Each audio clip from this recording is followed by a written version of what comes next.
Ya, ahora sí, mis estimados, les doy la bienvenida a esta clase, que es la clase de tratamiento básico.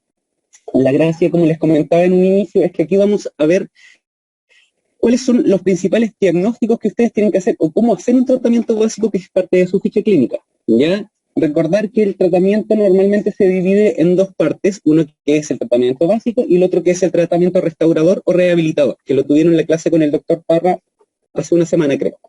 ¿Ya?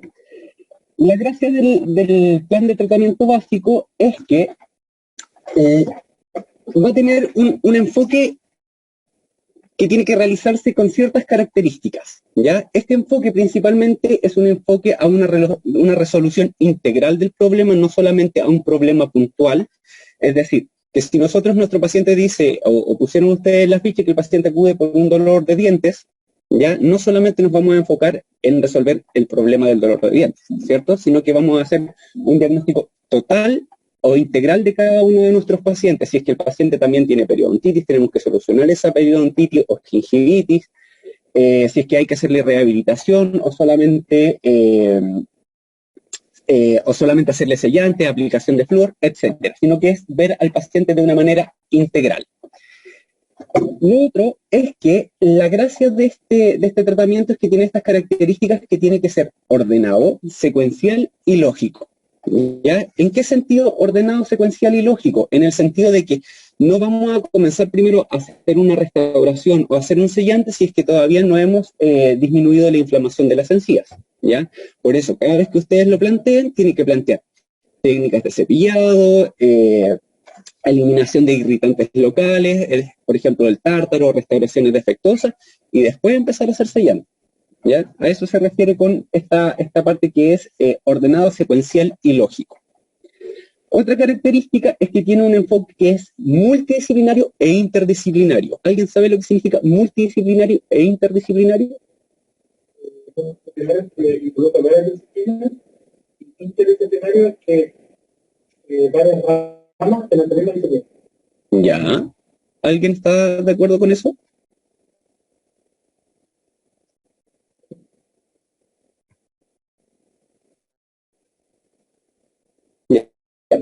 Muy bien, ¿ya? Normalmente se refiere a que, por ejemplo, si yo tengo que enviar a mi paciente a periodoncia o a rehabilitación, yo lo voy a realizar, ¿ya? Hay que hacer derivaciones cuando corresponda, por ejemplo, si nuestro paciente tiene, y como lo vamos a ver más adelante, tiene restos radiculares, ¿qué deberíamos hacer? Exodoncias. ¿Y las exodoncias las podemos hacer nosotros dentro del box? No. ¿Qué vamos a hacer? Derivar. Entonces, ¿qué estaríamos haciendo? Un trabajo multidisciplinario. E interdisciplinario se refiere en otras disciplinas. Por ejemplo, en pediatría, si es que un paciente tiene el frenillo lingual demasiado corto, ya y ustedes también necesitan no solamente cortar ese frenillo lingual, sino que también necesitan hacer una derivación con un fonoaudiólogo, estaríamos haciendo un trabajo interdisciplinario. Ya, muy bien.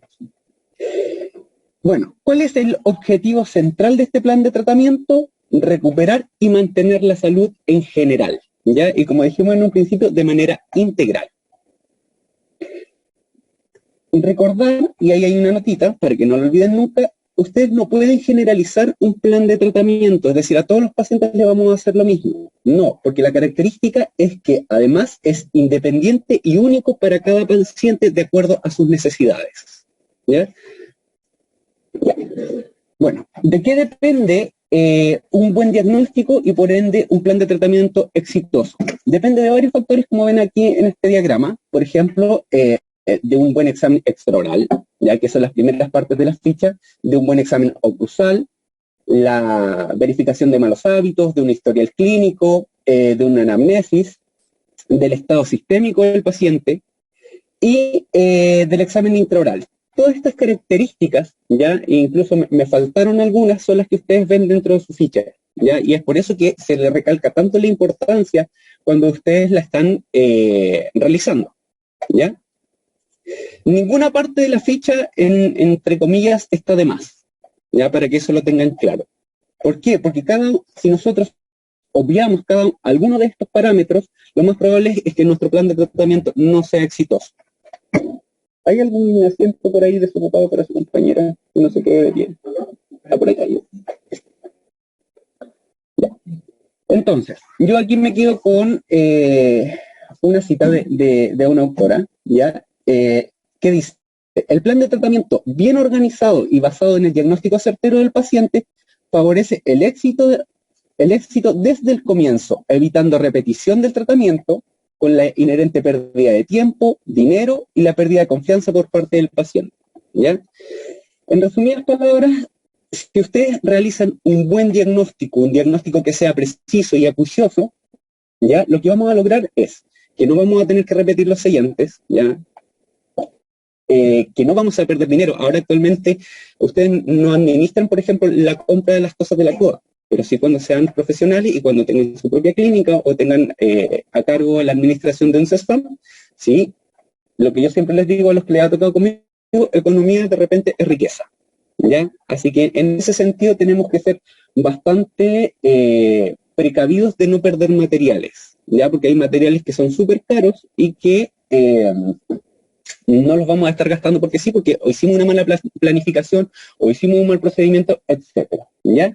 Y lo otro que igual es bastante importante es que si es que ustedes hacen algo mal o tienen que repetir un tratamiento muchas veces, ya la pregunta es, no es que el material sea malo, sino que ¿quién está fallando? ¿Ustedes? Y ahí el paciente se empieza a preguntar, entonces mi dentista no era tan bueno como yo pensaba, ¿ya? Y en eso ustedes tienen que ser sumamente precavidos, ¿ya? Recordar en ese sentido que la odontología es literalmente un acto de confianza, donde el paciente no sabe de odontología, se estira en un sillón, abre la boca y no sabe lo que le están haciendo, ¿ya? Así que ahí va también parte de la ética de ustedes en tener esa confianza y, como les comentaba desde un principio, hacer una buena organización que desemboque en un buen plan de tratamiento. Bueno, en su ficha van a encontrar dos partes, ¿cierto? La primera parte, que es el plan de tratamiento básico, que es lo que vamos a hablar hoy día, y el plan de tratamiento restaurador, que es lo que hablaron con el doctor Parra, ¿ya? El plan de tratamiento básico tiene varias fases, ¿ya? La primera fase es la fase de urgencia o fase sistémica. ¿Qué es lo que vamos a buscar en esta fase de urgencia o fase sistémica? ¿Ya? Normalmente, bueno, aquí en la CODA no lo vamos a ver tanto. ¿Por qué? Porque la mayoría de los pacientes que asisten a la CODA son, entre comillas, como pacientes ideales, ¿ya? Porque no, en su mayoría no están descompensados, van a sus controles médicos, etcétera, etcétera, ¿ya? Así que ahí no vamos a ahondar tanto en esta parte, pero sí cuando ya estén trabajando en una clínica o en un servicio público. Bueno, en esta fase de urgencia, fase sistémica, ¿qué es lo que vamos nosotros entonces a buscar? Vamos a buscar controlar hemorragias, si es que el paciente viene con una hemorragia, ¿ya? Infecciones, traumatismos, inmunosupresiones o, por ejemplo, enfermedades arteriales, ¿ya? Cardiopatías, diabetes y dolor, ¿ya? ¿A qué me refiero con controlar todo esto? Ya no me refiero a que ustedes, por ejemplo, le vayan a recetar un antihipertensivo al paciente, sino que ustedes hagan la derivación, ya que es lo que hablamos hace un rato, del trabajo interdisciplinario y multidisciplinario, hagan la derivación al profesional correspondiente en cada una de estas áreas, ¿ya? Eso es lo primero que nosotros debiésemos hacer. Por ejemplo, si nosotros vamos vemos que el paciente tiene restos radiculares, y ahí el paciente me dice, es que yo soy diabético, ¿ya? Y además soy hipertenso, pero no voy a control hace 4 años. ¿Qué vamos a hacer? ¿Perdón? No, porque si estás en lo correcto. Derivar al médico general o al especialista que corresponde en cada caso, ¿ya? Entonces, en esta primera fase, lo que vamos a hacer es controlar a partir del diagnóstico que hicimos, vamos a controlar y pesquisar cada una de estas patologías para poder hacer una derivación correspondiente. Bueno, la fase... me parece que me equivoqué de diapositiva. Sí. Bueno, esto era lo que le iba a decir en un principio. El plan de tratamiento, tiene 3 fases, ya que es la fase que la que vimos, una fase higiénica y una fase preventiva, ¿ya? La fase de urgencia era la que les comentaba recién, que era el control de todas estas patologías o características del paciente, ¿ya?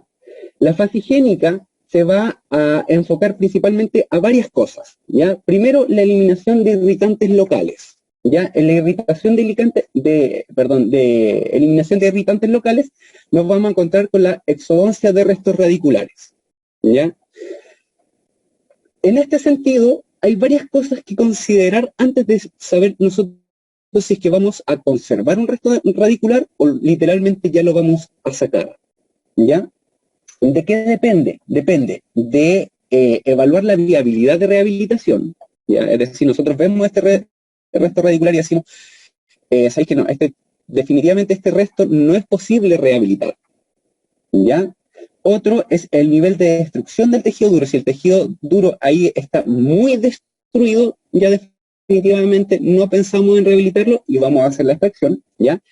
La necesidad de un tratamiento, la necesidad de un tratamiento o retratamiento endodóntico, ¿ya? Y la longitud y proporción corona radicular para ver si es que el diente o el restito que iba quedando ahí nos sirve para poder rehabilitar posteriormente, ¿ya? Entonces son todos ciertos parámetros que tenemos que evaluar y ver, ya, sí, en realidad este diente sirve. ¿Se puede rehabilitar? Sí, se puede rehabilitar. Ah, pero necesita un tratamiento de endodoncia, ya. Y vemos que nosotros radiográficamente el diente tiene un tratamiento de endodoncia. ¿Qué vamos a hacer? Derivarla al endodoncista para que él haga su diagnóstico y nos diga, ¿sabéis qué? Ya, se puede hacer tratamiento de endodoncia, pero el pronóstico no es tan bueno, ¿ya? Y ahí uno tiene que empezar a evaluar ciertas características y decir, ya, mira, vale la pena que el paciente gaste un montón de plata en un tratamiento que sabemos que no va a quedar bien, ¿ya? Y ahí, si decidimos que no, ya literalmente hacemos la derivación a la exodoncia. Bueno, en este sentido, ¿cómo se hace una derivación a exodoncia aquí en la COA? Es a través de la hoja de interconsulta, ¿ya? ¿Alguien ha ocupado hoja de interconsulta hasta ahora?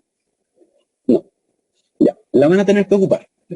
Ya sea para endodoncia, para cirugía, para rehabilitación, para la mayoría de los casos tienen que ocupar esta hoja de interconsulta. Dígame.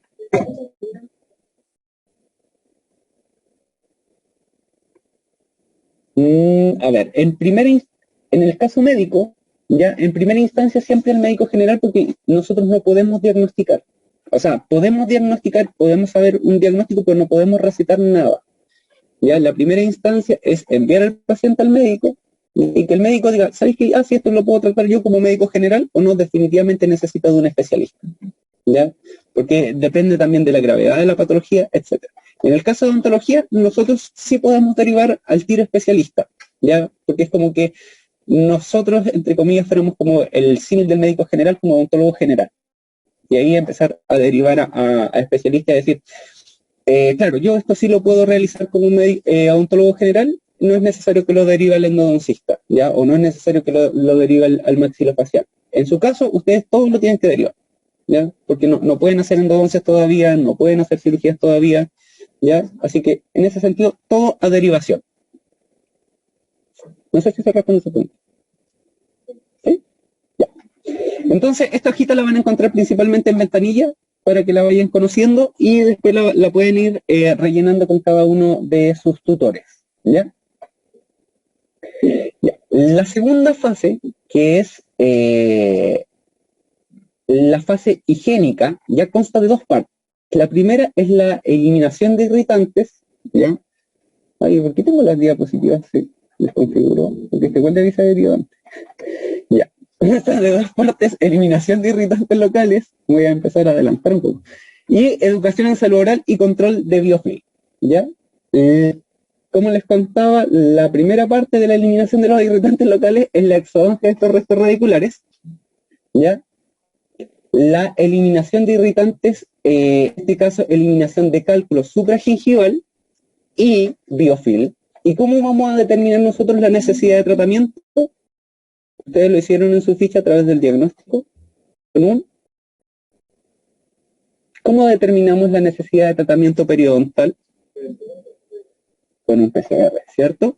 Y entonces, ¿qué es lo que vamos a medir nosotros dentro de este PCR? PSR. Ya, la profundidad del sondaje, ¿qué más? Ya, muy bien, ellos están más que atentos. Ya, las respuestas están ahí por si acaso en la mayoría de las preguntas, solamente para que estén atentos. ¿Ya? Ya, entonces, ¿cómo nosotros determinamos si es que nuestro paciente dentro de nuestro plan de tratamiento básico va a necesitar o no va a necesitar un destartraje? ¿Ya? Con los resultados del PSR. Ya vamos a ver si es que hay una profundidad del sondaje, si es que hay presencia de cálculo, si es que hay sangrado, y eso nos va a delimitar el tratamiento. ¿Ya? Todo lo que está en el plan de tratamiento básico tiene que ir relacionado con el diagnóstico que hicieron previamente en las 2 hojas anteriores de su ficha. ¿Ya? Así que ojo con esto.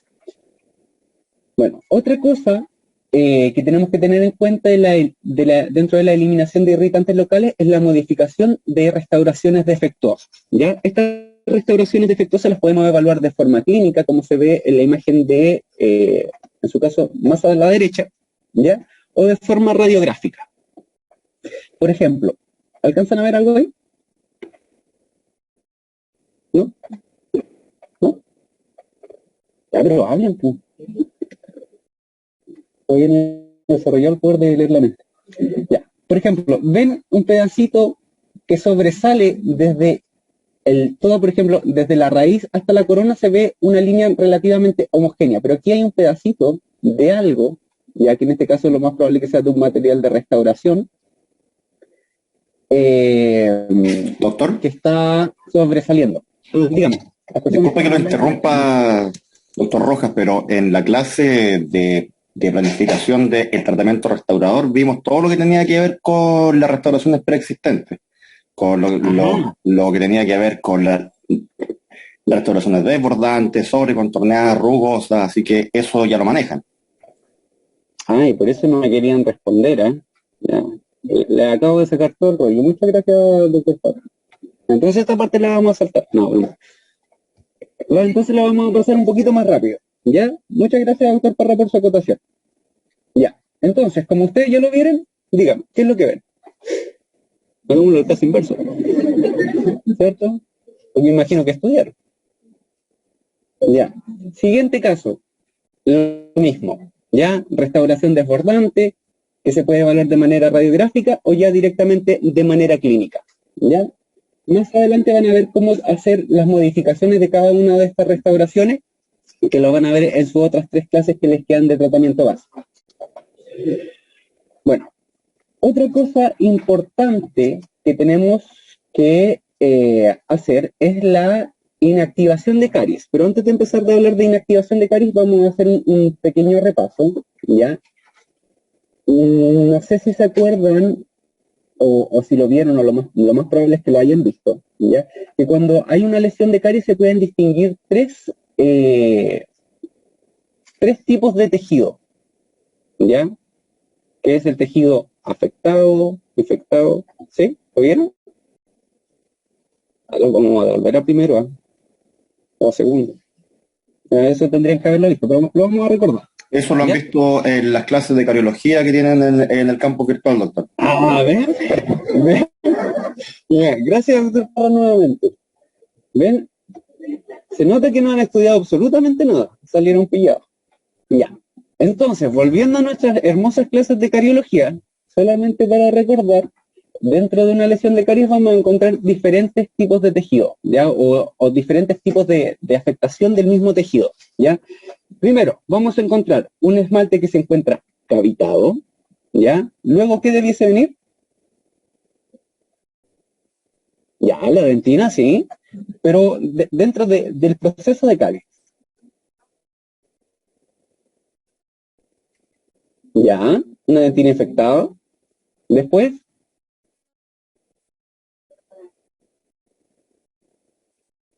afectada, ¿ya? Y después, terciaria o reparativa, ¿ya?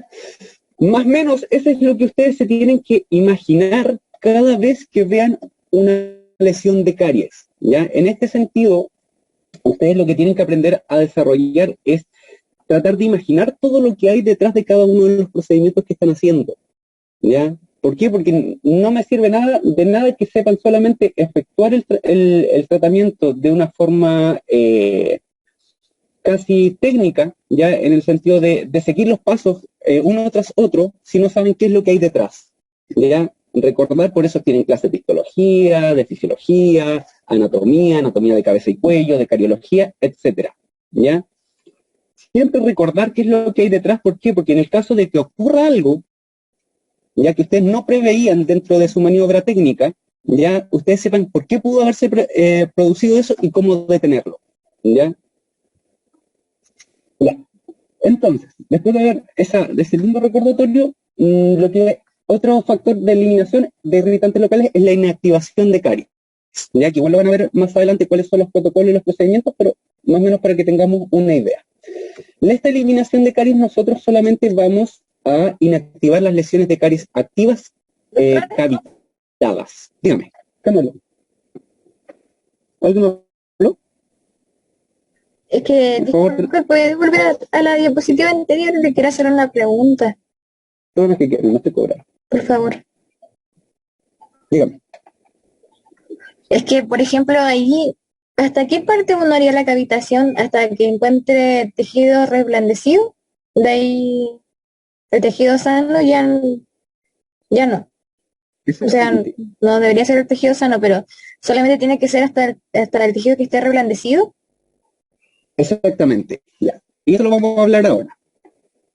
Cuando nosotros hacemos una inactivación, ya, la inactivación la vamos a realizar en cavidades, no se preocupe, en cavidades que se encuentran, lesiones, perdón, que se encuentran cavitadas activas, ¿ya? ¿Qué es lo que nosotros vamos a lograr? Mediante una cuchareta, nosotros vamos a lograr remover todo el tejido que se encuentra infectado, ¿ya? Si logran ver acá, ustedes ven unas manchas más oscuras o de color marrón, ese es tejido afectado. Diferentes, ¿ya? Por ejemplo, la dureza, la coloración, la porosidad. ¿Puedes repetir lo último que parece que tapó el micrófono? Perdón, por favor. ¿Escucho bien? Ya, desde la cuchareta en adelante. Sí.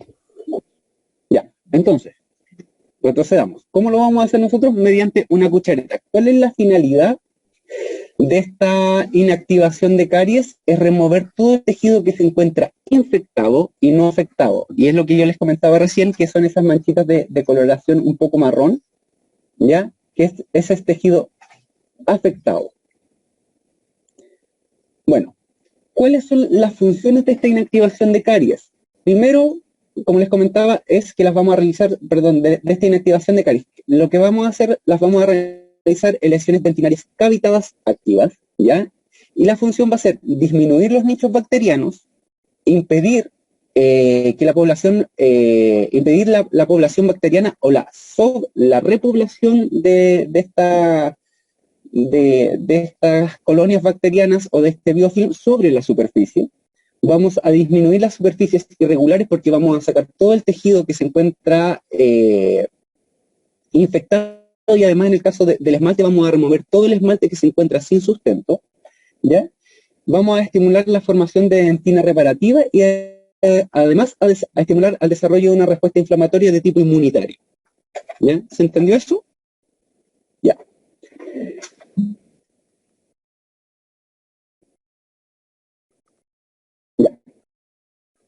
Además, dentro de nuestro plan de tratamiento básico, tenemos que, hablamos ya de la eliminación de elementos irritantes. Ahora también tenemos que ver un factor que es bastante importante, que es la educación en salud oral y el control del biofilm, ¿ya? Recordar en este sentido que vamos a ser bastante majaderos en eso, porque nosotros tenemos una mención que es la mención en prevención. Muy bien, están muy atentos.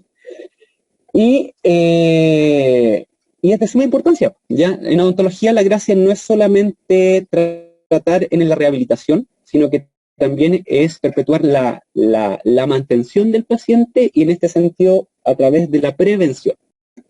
¿Ya? Esta arista de educación salud oral y control de biofilm consta de tres partes principales que tienen que trabajar en conjunto, ¿ya? Una es a través del control mecánico, otra es a través del control químico y la otra es a través de los auxiliares de limpieza, ¿ya? Que si bien actúan en beneficio, no son extremadamente indispensables, ¿ya? ¿Se entiende esa diferencia? Entre control químico, mecánico, químico y auxiliar de limpieza. ¿Sí? Ya. Esperaría un... Bueno, recordar un poquitito sobre el biofilm, ¿ya? ¿Qué es el biofilm? Ya. Pero solamente acumulada así de manera desordenada. ¿Cuál es la principal característica de este biofilm?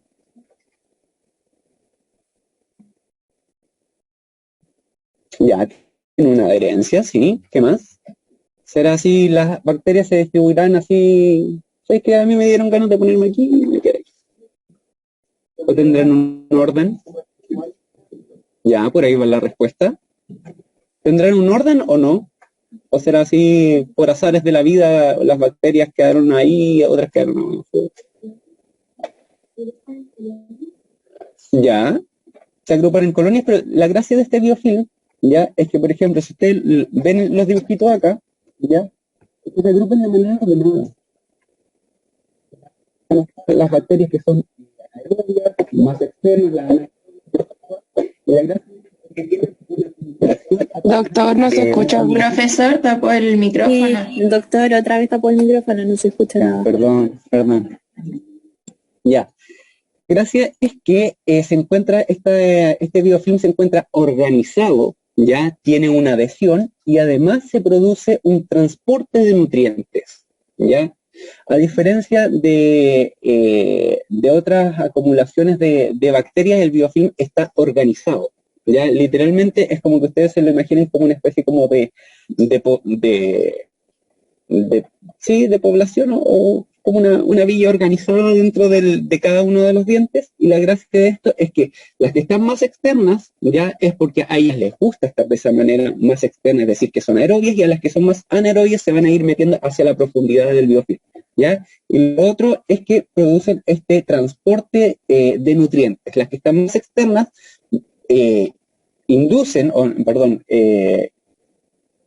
como que ponen comida, ¿ya? O nutrientes hacia las que están más hacia el interior, ¿ya? Esa es la gran característica de este biofilm. El gran problema también de este biofilm es que es como trabaja de esta forma tan organizada, ¿ya? La única forma de destruirlo, o la única forma más eficiente de destruirlo, es a través de la remoción mecánica, ¿ya? A un paciente no se le puede dar antibióticos, ya, para remover este biofilm, porque no tiene absolutamente ningún sentido, ¿ya? Entonces, de ahí radica la importancia del control mecánico del biofilm, ¿ya? Bueno, en este control mecánico, nosotros tenemos varias herramientas. La principal es el cepillo. Muy bien, está muy bien. Ya. ¿Y cuáles son las características ideales de un cepillo? Ya, actualmente en el mercado existen un montón de marcas de cepillo, ya, de esos cepillos que son cross action, que tienen unas gomitas, que tienen cerdas con inclinación de 35 grados, .5. Ya, todo eso literalmente es puro relleno, ¿ya? ¿Por qué? Porque un buen cepillo es como que ustedes tengan la mejor metralleta del mundo y quieren matar a alguien y no la saben ocupar, ¿ya? Lo mismo ocurre acá. No importa el cepillo que sea, ¿ya? O sea, el cepillo tiene ciertas características, pero voy a quien no importa que tenga la gomita, que esa gomita ayude a remover, que no sé qué cosa. No, si no lo saben ocupar, no tiene absolutamente ningún sentido. En ese caso, el cepillo ideal así como el cepillo perfecto, que ustedes pudiesen encontrar en la vida, tiene ciertas características, ¿ya? Y esas características han sido descritas por varios autores, ¿ya? Dentro de estas características tiene que la parte activa, ¿ya? Es decir, la cabeza del cepillo, ¿ya? Tiene que ser relativamente pequeña, ¿ya? De alrededor, ahí dice unos 30 milímetros de largo por unos 10 milímetros de ancho, pero idealmente que abarque no más de 2 dientes, ¿ya? Porque se van a dar cuenta que, por ejemplo, hay en el mercado que hay cepillos que cumplen ciertas características, pero no todas. Y ahí les voy a dar un ejemplo, ¿ya? El mango debe ser largo y permitir la prensión palmar, ya no puede ser un mango demasiado corto que ustedes tengan que cepillarse solamente con la punta de los dedos. Las cerdas pueden ser de nylon o incluso cerdas naturales y tienen que tener un diámetro aproximado de 0,2 milímetros, ¿ya? Y de 10 milímetros de largo y con extremos redondeados. Eso es sumamente importante, ¿ya? La cabeza debe ser con penachos múltiples, ¿ya? Es decir, varios foquitos donde vayan saliendo las fibras de cada una de estos de nylon o de cerdas naturales. El tamaño debe ser pequeño, el tamaño de la cabeza, ¿ya? El largo de la superficie activa debe cubrir al menos 2 dientes vecinos, ¿ya? Y el número de hileras de penacho debe estar sujeto al ancho de la cabeza. Es decir, si es que la cabeza es muy grande y tiene un solo penacho, no tiene mucho sentido, ¿cierto? Eso está adrede. Por ejemplo, ¿ustedes han visto el cepillo de la marca Duralon? ¿Sí? Ya. El cepillo de la marca Duralon es un cepillo extremadamente simple, ¿ya? Que es un cepillo con un mango relativamente largo, las cerdas rectas, ¿ya? El único problema de ese cepillo es que han visto el cabezal que tiene, o la parte activa que tiene. Es muy grande, ¿ya? Sirve como para pasarle como por 5 dientes o dientes de caballo, ¿ya? Es extremadamente grande. Y han visto, por ejemplo, un cepillo PHB o un Vitis, ¿ya? Que es, el diseño es prácticamente el mismo, pero la parte activa, ¿cómo es? Mucho más pequeña, ¿cierto? Al ser más pequeña, tienen que pensar que la cavidad oral también es una cavidad muy pequeña en donde no podemos meter cosas demasiado grandes, ¿ya? Así que, en ese sentido, idealmente seguir estas indicaciones cuando nosotros vayamos a darle un cepillo a nuestro paciente, ¿ya? Porque el paciente lo más probable es, ¿y cuál es el mejor cepillo? Ya te va a decir, ya, tal cepillo, tal cepillo, tal cepillo, pero ustedes tienen que analizar las características de cada uno de estos cepillos, ¿ya? Hay cepillos que tienen muy buenas características tanto de durabilidad, etcétera, y por eso son normalmente los cepillos que uno receta, ¿ya? O que uno indica. Bueno, de estos cepillos, o la mayoría de los cepillos pueden utilizar dos tipos de cerdas, ya que son las cerdas naturales, y las cerdas de nylon, y cada una tiene sus ventajas y desventajas, ¿ya? En el caso de las cerdas naturales, trae más desventajas desde el punto de vista útil que ventajas, ¿ya? El nylon sabemos que es contaminante, etcétera, etcétera, etcétera, y las cerdas naturales se pueden compostar. No sé si han visto esos cepillos que son como ecológicos, ¿no? Ya, googleenlo. O búsquenlo en Instagram, que normalmente está, ya que son cepillos de cerdas naturales. El problema de estas cerdas naturales es que poseen una mayor absorción de agua, ya, lo que también disminuye la dureza de la cerda propiamente tal. Tiene una mayor velocidad de desgaste, ya, al absorber mayor cantidad de agua se desgastan o se despeinan o se abren, ya, mucho más rápido, ya. Poseen una depresión central, es decir, cuando yo pongo cuando se disponen las fibras se disponen como en un círculo, ¿ya? Solamente rellenas por los bordes. Y esa depresión central es la que hace que se abra en estos extremos y puedan también alojar microorganismos o biofilm si es que no se higieniza de buena manera, ¿ya? Y lo otro es que como son fibras naturales, ya la estandarización de cada una de estas fibras es bastante difícil. Las ventajas, en cambio, de las fibras de nylon es que tienen una menor capacidad de absorción de agua, por lo cual se desgastan mucho menos, ¿ya? Y mantienen una dureza y una flexibilidad. Son resistentes a la abrasión, ¿ya? Y en la parte de abajo dice que también dice que no alcanza a ver, mayor recuperación de la flexibilidad, ¿ya? Y eso está relacionado también con la absorción de agua. Ya, al no absorber agua, normalmente el plástico tiende a volver a su forma natural, excepto que ya se sobrepasen los niveles de fuerza. Bueno, ¿cuál es la gracia de de enseñar una técnica de cepillado, ¿ya? La gracia es que ustedes le enseñan al paciente que el cepillado debe ser ordenado, ¿ya? Tiene que ser con movimientos suaves y minuciosos, ¿ya? ¿Por qué? No me sirve nada que el paciente se empiece a higienizar el 1.6 y el 1.7 y luego se salte al 2.4, al 2.5, sino que tiene que ser de la forma más ordenada posible. ¿Por qué? Para no dejar ningún área sin limpiar, ¿ya? La función principal de este cepillado es desorganizar el biofilm, ¿ya? Eliminar los restos de alimentos y tinciones y como parte extra estimular la queratinización de la mucosa. Como nota, se los dejé ahí. Hay veces que uno intenta enseñarle la mejor técnica de cepillado del mundo, ¿ya? Así como la técnica de cepillado perfecta al paciente. Pero hay pacientes que, por más que lo intenten, no lo van a lograr, ¿ya? ¿Por qué? O porque se les olvida, o porque no tienen las habilidades motrices, etc. En ese sentido, la mejor técnica que ustedes le pueden enseñar a un paciente es una modificación de la que ya tiene, es decir, la que a él más le acomode, pero que también le otorgue buenos resultados, ¿ya?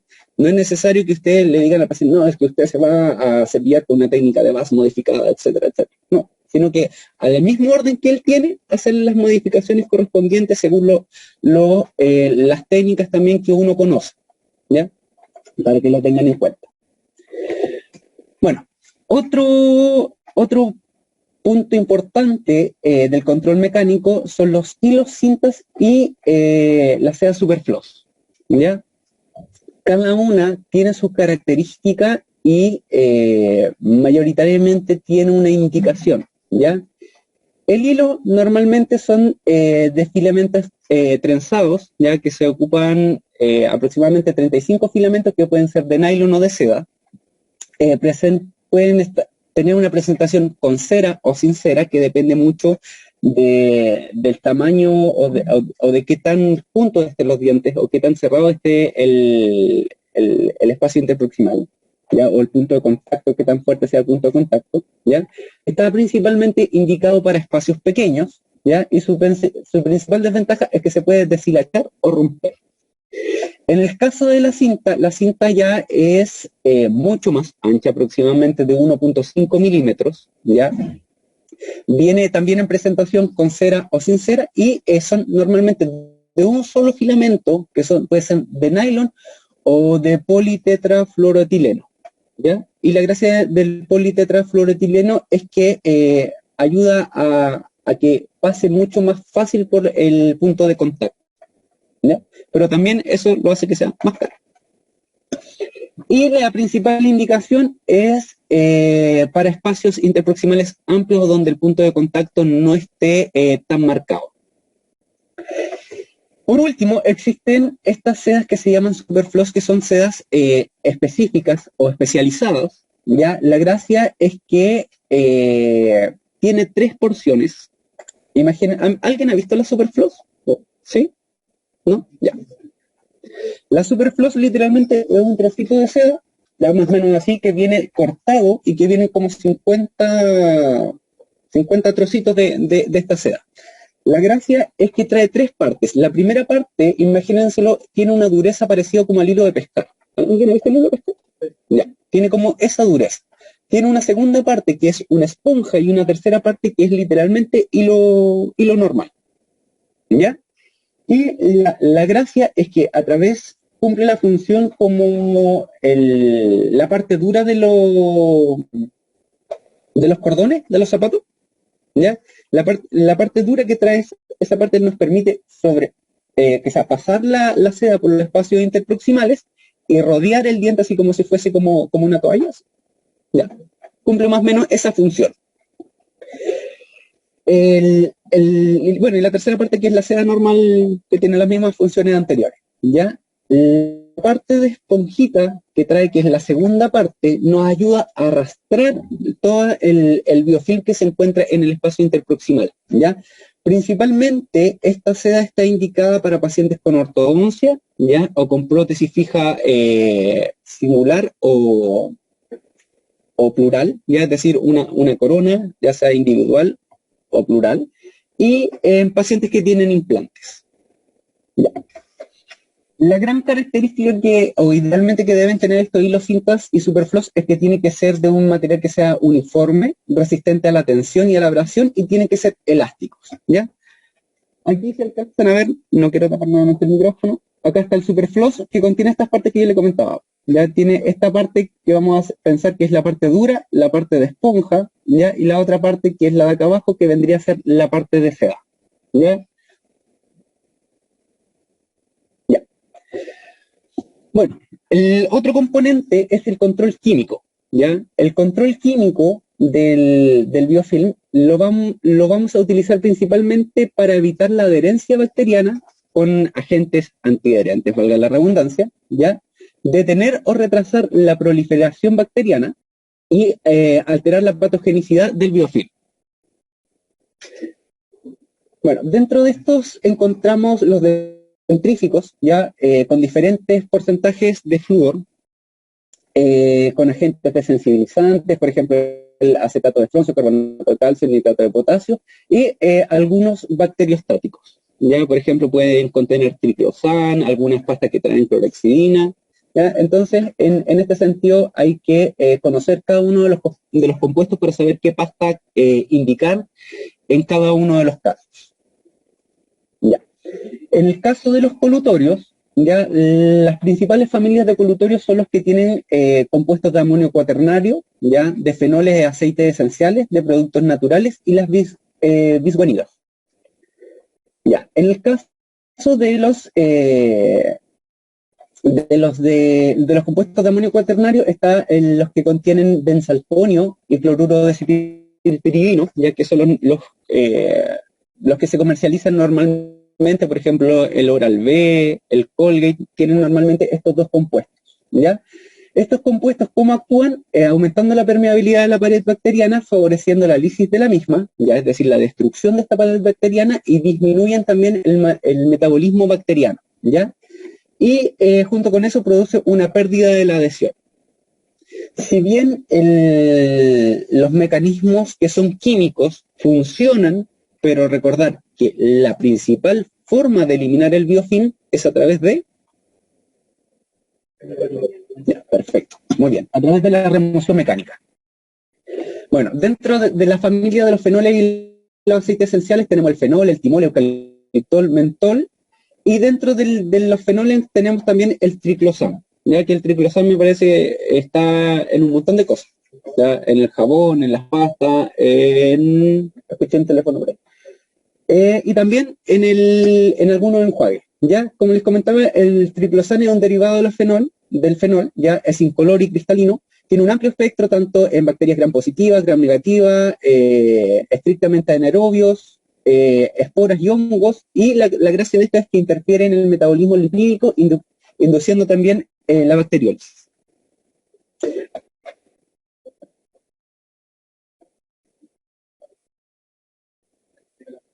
Sí. El triclosan, la desventaja es que tiene efectos tóxicos, ¿ya? Pero lo van a encontrar en un montón de cosas, ¿ya? Por eso también es importante que los conozcan, sus ventajas y sus desventajas.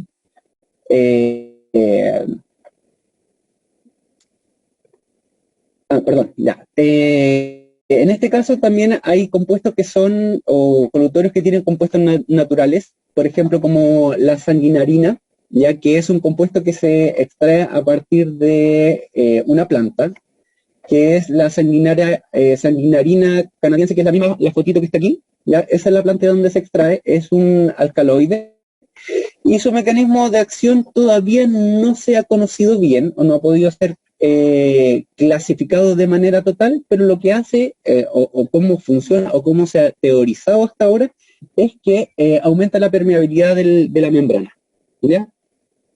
Hay otros compuestos, por ejemplo, como el propóleo, ¿ya? El propóleo se ha estado utilizando, de hecho, aquí la UFRO lanzó una pasta de diente a base de propóleo, ya que normalmente se vende en las farmacias naturistas y que ha resultado tener grandes cantidades bactericidas, ¿ya? Y bacteriostáticas. Así que bastante interesante en ese sentido cómo algunos productos naturales también se pueden utilizar. Y por último, pero no menos importante, que es lo que utilizamos siempre, ya dentro de la familia de las bisguanidas está la clorexidina. ¿Ya? La gracia de esta clorexidina es que es un antiséptico bucofaringio, ya, de alta sustantividad. ¿Alguien sabe lo que es la sustantividad? ¿Le suena? En sus clases de salud pública, primer semestre, segundo año. ¿No? ¿Nunca lo escucharon? Ya. ¿No? Ya. La sustantividad es la capacidad que tiene este compuesto o los compuestos de adherirse a la superficie y ser liberados en un tiempo determinado. ¿Ya? No es que, por ejemplo, yo utilice clorexidina, después me enjuague y no pase nada, sino que la clorexidina se mantiene y mantiene una liberación durante el tiempo. ¿Ya? Eso como en simple definición. ¿Qué es lo que las características de esta clorexidina? Es que produce una alteración de la adhesión de las bacterias y una alteración también en la pared bacteriana, causando la lisis y la salida de todo el contenido citoplasmático. Normalmente las concentraciones que nosotros podemos utilizar es al 0,05, ¿ya? Y al 0,12. Por eso que yo también soy bastante majadero, especialmente con los que están en clínica, que le pongan el porcentaje, ¿ya? Porque incluso hay porcentaje al 1%, al 2%. ¿Ya? Y la gente que trabaja en ventanilla, creo que todavía nadie ha desarrollado el poder de leer la mente. ¿Ya? Así que ustedes cada vez que pidan algo, sean específicos, porque existe más de un porcentaje. ¿Ya? La concentración a 0,05 es una concentración que se define como concentración de mantención. No es un tratamiento, pero sí ayuda a que el paciente se mantenga con bajos niveles de biofilm. ¿Ya? Y la concentración al 0,12 ya sí son de tratamiento del 1 y del 2 también. ¿Ya? Pero las concentraciones del 1 y el 2 son principalmente no para utilizarlos como antisépticos bucofaringeos. ¿Ya? Porque muchas veces pueden producir quemaduras e irritaciones demasiado grandes.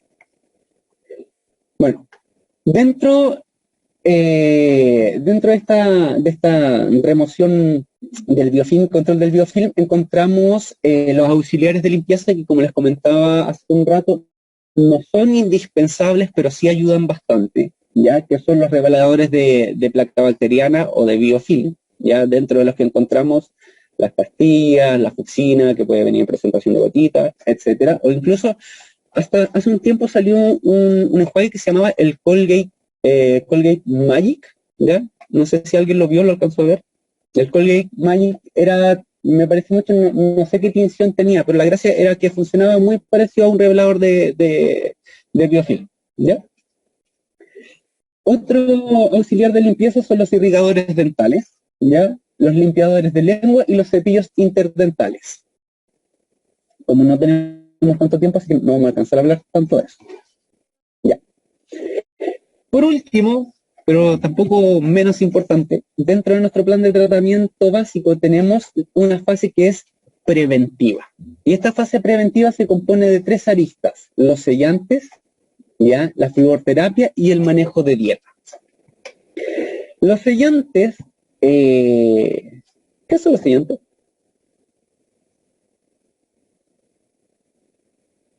Clase de segundo año, primer semestre, no, segundo semestre. Son materiales que son muy líquidos, que son para usarse en fosas y fisuras. Ya, lo vamos a complementar con lo que dijo un compañero, una resina fluida, ¿ya? ¿Y qué sirve para qué? Para fosas y fisuras, para disminuir su probabilidad de mantener ahí biofilm. Ya. A ver, la función principal de los sellantes es un modificador leve de los nichos bacterianos. ¿Ya? ¿A qué me refiero con un modificador leve? Es que solamente hace un pequeño cambio. En este caso, lo que hace es rellenar las fosas y fisuras, que es normalmente donde se acumula este biofilm, ¿ya? Para evitar o disminuir la susceptibilidad de esa estructura a ser atacado por el ácido. Ya, ácido. ¿Ya? Bueno, Cuando nosotros vamos a hacer un sellante, en este caso, cuando nosotros hayamos realizado nuestro odontograma, ¿ya? Las indicaciones principales van a ser en lesiones de caries activas que no se encuentren cavitadas, ¿ya? Y en fisuras que sean muy profundas, ¿ya? Cuando nosotros lo hacemos en una lesión de caries activa no cavitada, en surco de fisuras, lo vamos a llamar como un sellante terapéutico, ¿ya? Cuando nosotros lo hacemos en fosas y fisuras profundas, pero donde no haya una lesión de caries, lo vamos a llamar como un sellante preventivo, ¿ya? Y las principales indicaciones son en pacientes también con alto riesgo cariogénico, ¿ya? Si, por ejemplo, el paciente no tiene lesiones de caries ni tampoco tiene fosas profundas, pero sí tiene un alto riesgo cariogénico, le vamos a hacer sellante cuerpo. Ya. Algo para recordar, nuevamente en nuestras clases de segundo año. Cuando nosotros realizamos un sellante, recordar, el sellante solamente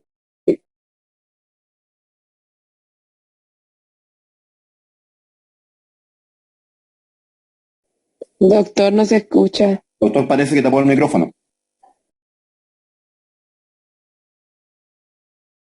recordar, para recordar las clases de segundo, como les comentaba, cuando nosotros realizamos un sellante es solamente sellar el punto y la fisura, no la cara oclusal completa. Recordar las características mecánicas y propiedades físicas del sellante que no son tan buenas, ¿ya? Así que en ese caso, como lo ven acá en el dibujito, eso, ¿ya? Está malo, ¿ya? Nosotros, ¿cómo lo deberíamos hacer? Como ese dibujito, ¿ya? Solamente en el punto y la fisura. El mejor sellante y el que más dura es el sellante más fino y que cumple su función, ¿ya? Entre más delgado y más rellene, entre comillas, el punto y la fisura sin producir un contacto demasiado pronunciado, el sellante, les prometo que les va a durar, no sé, yo les puedo contar mi historia, mi vivencia, que me atendí en la CODE y un compañero de ustedes, bueno, ahora ya colega, me hizo un sellante y yo todavía tengo su sellante, y eso será hace como 13 años atrás. ¿Ya? Y era porque era un sellante que uno lo ve y dice, ah, sí, este sellante está súper bien hecho. ¿Ya? Pero no va tanto o sea, sí va por la característica del material, pero también por la ejecución. ¿Ya? Ya. Por último, no, ya me estaba adelantando. Quería terminar la clase. Dígame, Constanza. Doctor, si por ejemplo mi paciente tiene un sellante en mal estado, yo retiro ese sellante y pongo uno completamente nuevo. A ver, ahí hay una pequeña discusión. ¿Alcanzaron a escuchar lo que preguntó su compañero, no? Bien, porque no estaban poniendo atención, especialmente los de ella. Los tengo plenamente identificados. Su compañera pregunta si es que hay un sellante que está en mal estado, ¿ya? O le falta un trozo. ¿Qué hago? ¿Lo saco o le hago un sellante encima?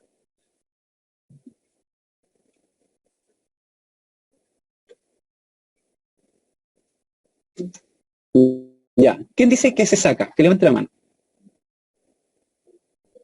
Ya. ¿Quién dice que se le hace un sellante encima? Nadie. ¿Y el resto qué opina? Ya, el resto no va a ejecutar su plan de tratamiento básico. Aquí, doctor Parra, la mitad del curso no va a hacer tratamiento de sellante. Ya. Comprendo. A ver, ahí hay... ¿Cómo? Comprendo.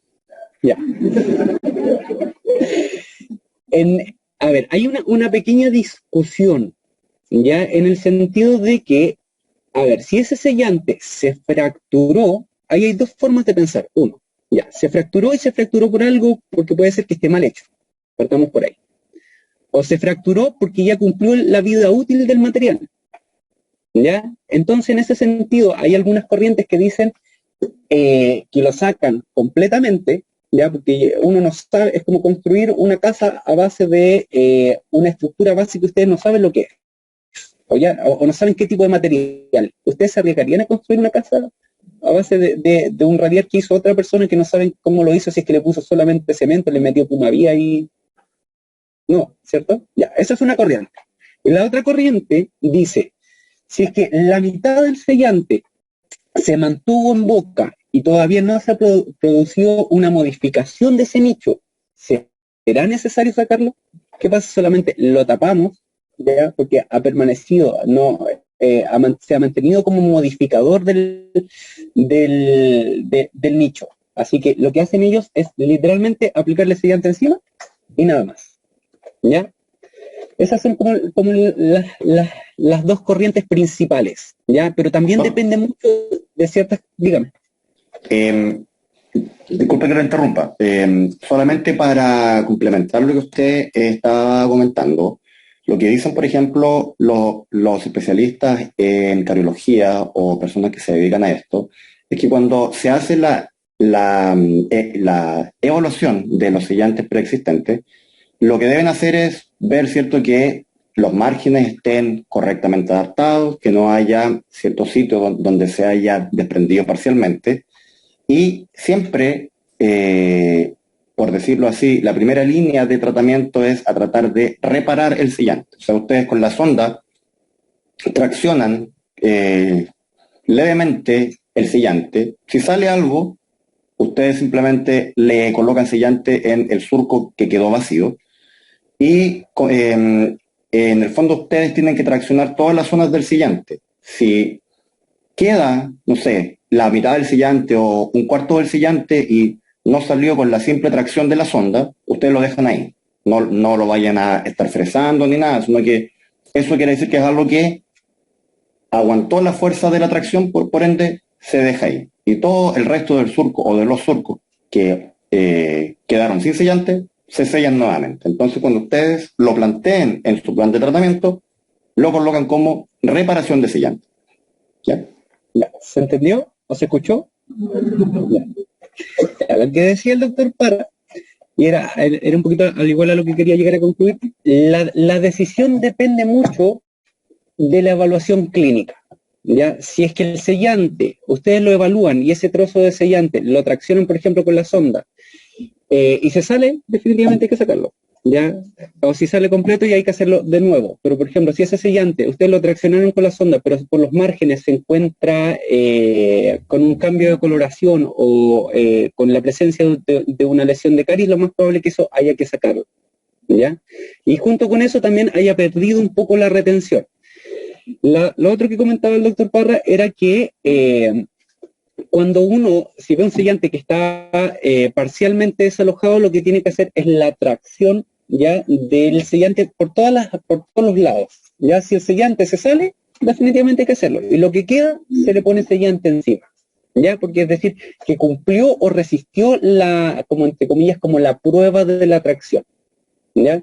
Así que lo que ustedes van a hacer es revisar cada uno de los sellantes, traccionarlo. Si sale, hay que hacerlo totalmente de nuevo. Si no sale, le ponemos sellante encima. ¿Ya? Eso principalmente. Doctor, pero cuando dice traccionar, ¿cómo lo tracciona? Porque no debería haber ninguna interfaz entre el sellante y la superficie dental. ¿Dónde metemos como la sonda? Ya, esa es la gracia. Normalmente la característica del sellante es que sea una superficie extremadamente lisa. Ya si ustedes notan alguna arista, tienen que poner la sonda en esa arista y empezar literalmente a traccionar un poquitito. ¿Ya? No significa que lo van a traccionar así de forma muy bruta, sino que tienen que empezar a rascar un poquito con la punta de la sonda, ¿ya?, a revisar esa parte. Normalmente el sellante, si es que está desprendido y se va a desprender, uno lo toca y se sale solo, ¿ya? Así que no tengan miedo de eso. Ya no traje ningún esquema como para poder revisarlo, pero pudiesen pedirle a cada uno de sus tutores que le enseñara un poco, porque no tiene mucha dificultad hacerlo. ¿Ya? Ya, vamos a continuar porque si no, no vamos a terminar nunca la clase. Ya, la otra arista es la fluoroterapia. ¿Ya? La fluoroterapia puede ser de dos formas, sistémica o tópica. ¿Ya? En nuestro caso, nosotros principalmente la vamos a hacer con aplicación tópica. ¿Ya? En este caso, el que se ocupa aquí en la coda es fluoruro de sodio al 5%, de suspensión en alcohol, que son 22.600 partículas por millón de flúor. ¿Ya? Es un sistema de resina que se activa en contacto con la saliva y tiene una indicación de aplicación entre 2 a 4 veces por año. Ya hay otras presentaciones, por ejemplo, el fluorsilano que al 0,1, que tiene 7.000 partículas por millón. Ya. Aquí hay una parte que el flúor en sí tiene dos funciones principales. Una es la de remineralización, que me imagino que esa ya la han visto un montón de veces, ¿cierto? Ya, entonces ahí ustedes me van a contar. ¿Cómo funciona el flúor en la remineralización?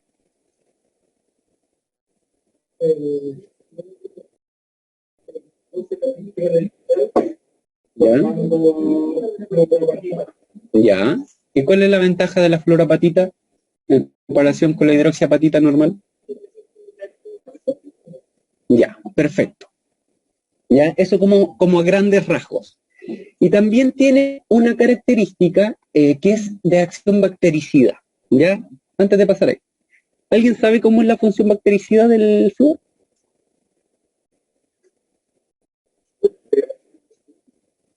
Ya. ¿Pero mediante qué? Ya.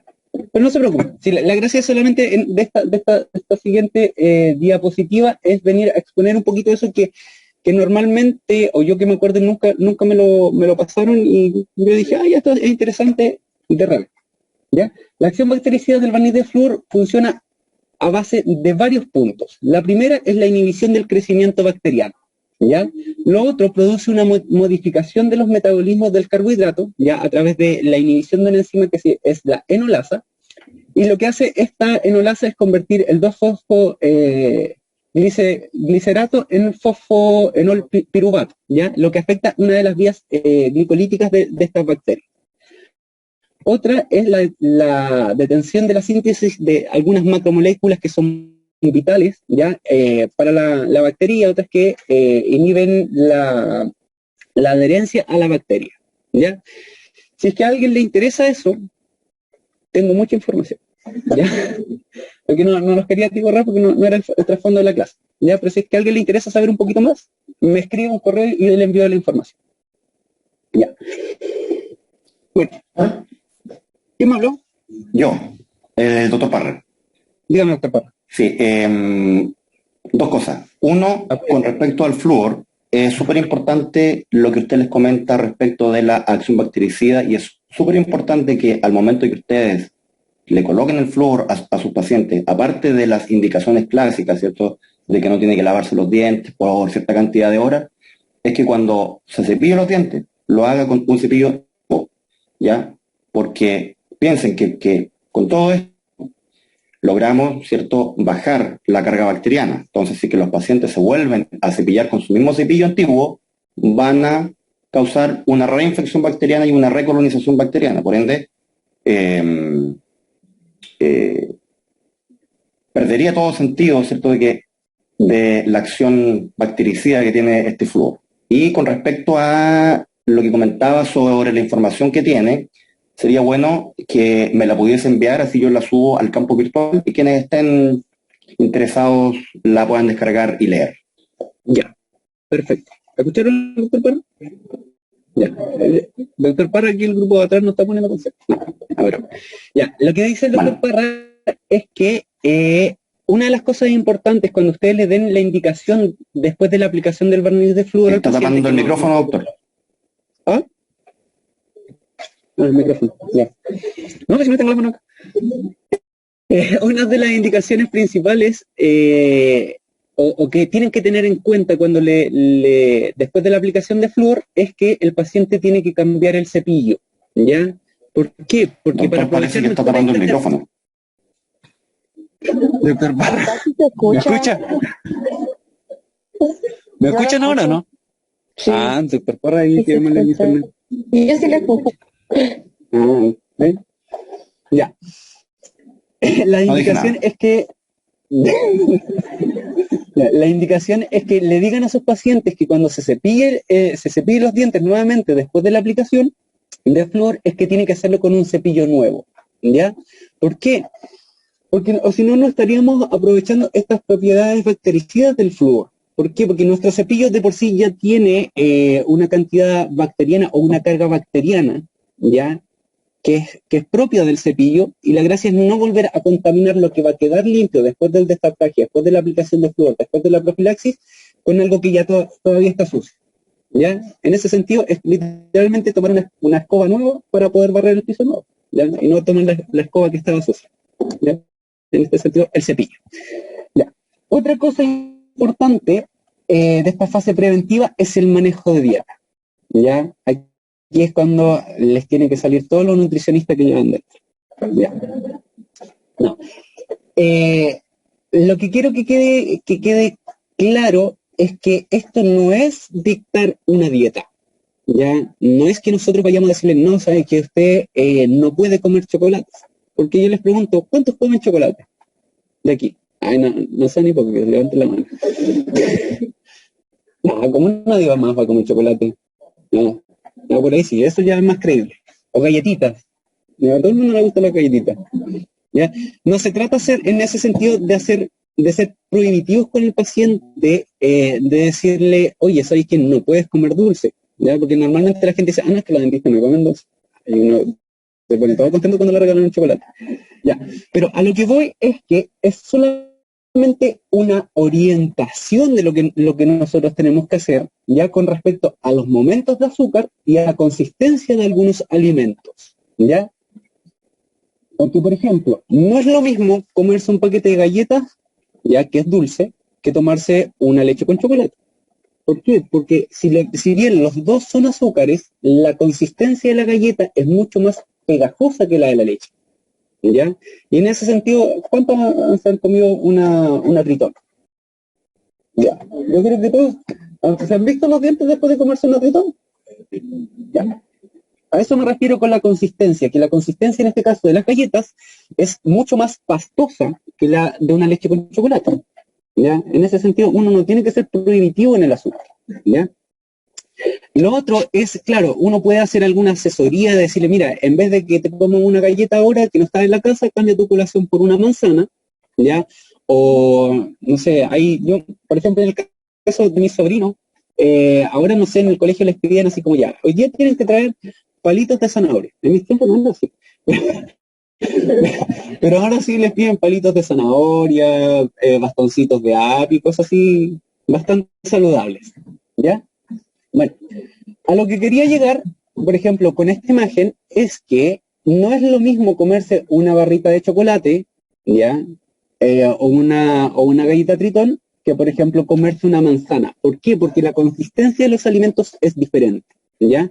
En el caso de la manzana o de los alimentos que son mayoritariamente fibrosos, lo que ayudan es a remover de cierta manera, no de manera tan eficiente como un cepillado, pero sí a remover o a hacer esta remoción mecánica del biofilm, ¿ya? Es lo que también ayudaría a hacer como una crisis de los dientes, ¿ya? Y ahí hay gente que asimila el comercio de la manzana casi como cepillarse de los dientes. Pero lo principal es que hagan solamente un asesoramiento, ¿ya? No tienen que ser, en ese sentido tienen que ser realistas, ¿ya? No ponerse a decirle al paciente, no, es que solamente usted tiene que comer salmón y caviar, si eso no es lo que come uno normalmente, ¿ya? Hay gente que sí lo comerá, pero yo creo que la mayoría de la gente no lo come, ¿ya? Así que tienen que ser realistas con lo que estén diciendo, ¿ya? No plantear la perfección o el ideal de lo que estén diciendo, sino que aterrícenlo, porque si no lo hacen aterrizado, el paciente no les va a seguir los consejos, ¿ya? En ese punto, sean lo bastante realistas. Bueno, y ya para finalizar, más o menos esto es lo que ustedes tienen que realizar dentro de su plan de tratamiento básico, ¿ya? Es hacer una indicación de técnica de cepillado, uso de seda, profilaxis de estartraje en el caso que corresponda, inactivación si es que hay o no inactivaciones, hacer las derivaciones correspondientes, pulido de restauraciones, sellantes terapéuticos, sellantes preventivos y aplicación de flúor. ¿Dudas? Hasta ahora, díganme.